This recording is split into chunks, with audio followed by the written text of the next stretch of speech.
ағайындар, қысқы демалысты қалай қызықты өткізем деп ойлап жүрген болсаңдар, мемлекеттік қуыршақ театрына асығыңдар. Мұнда жаңа жылдық бағдарламалар жалғасып жатыр. Сондай-ақ өздеріңе арналған су асты патшалығындағы жаңа жыл атты қойылымның тұсаукесері өтеді. Олай болса, асығайық.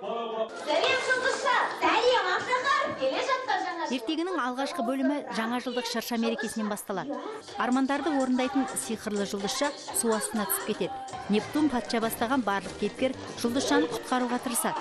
Кемелері бұзылып қалған қарақшылар да шырша мерекесіне тап болады. Олар да жұлдызшаны тауып көмек сұрамақ ниетте.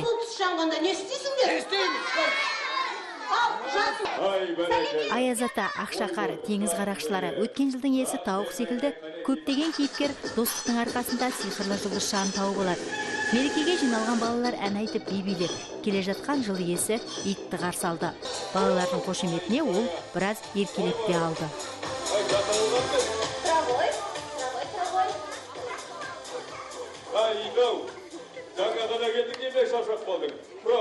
Мұнан соң ертегі сахнада жалғасты. Режиссер Оразәлі Ақжарқын Сәрсенбек сахналаған су асты әлемінің ғажайыптары балаларды бірден баурап әкетті.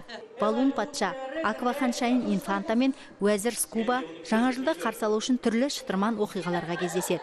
Балалардың алдында күніне бірнеше рет ойнасақ та шаршамаймыз. Себебі кейіпкерлеріміз өзіміз үшін де өте қызық дейді актерлар. Балалардың көңілін аулауға әрине шаршамаймыз. Қолымыздан келгенше көңілдерін көтеріп, қойылдарын қойып барымыз. Балуын деген кейіпкермін. Өздерінің жаңағы су астындағы сегіз аяқ дейді ғой, сонымен тартыс болады араларында. Сондай қызықты оқиғасы бар. Балаларға бақыт тілеймін. Егемен еліміздің аспаны ашық болсын, еліміз аман болсын, жұртымыз аман болсын, қазақ халқына тек қана жақсылық тілеймін. Мынау енді менің қаруым ғой, енді қарақшылардың қаруы. Бірақ сонда да жаңа жылға бір жақсы тілек айтқым келіп тұр. Құтты болсын жаңа жыл, дос көбейсін жанашыр, жапалақтап ақ қардай айтылсын ән жаңа жыр. Тілеймін мен баршаңызға жаңа бақыт, жаңа жыр.